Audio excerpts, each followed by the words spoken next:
See science, archaeological evidence, and the Bible work in tandem to reveal breathtaking revelations such as Uncovered.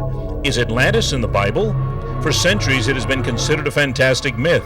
But could recent scientific discoveries finally unlock the clues hinted at in the Bible about this mystery?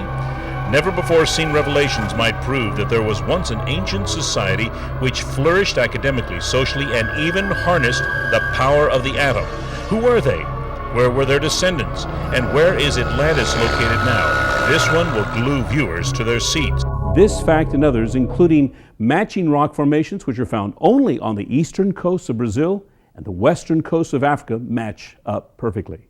This is proof that at one time, all of the land masses were one.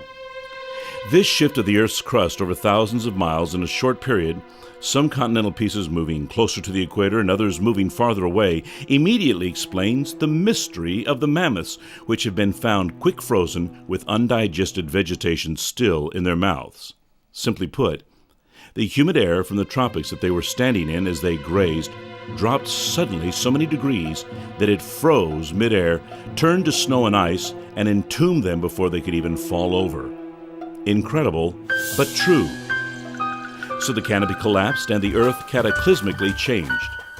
But is there any evidence that man was bigger, smarter, and lived centuries in a virtual disease-free state due to this canopy during the Atlantis era? We begin our search in San Antonio, Texas, at the Biosphere at a military medical center which we can't disclose.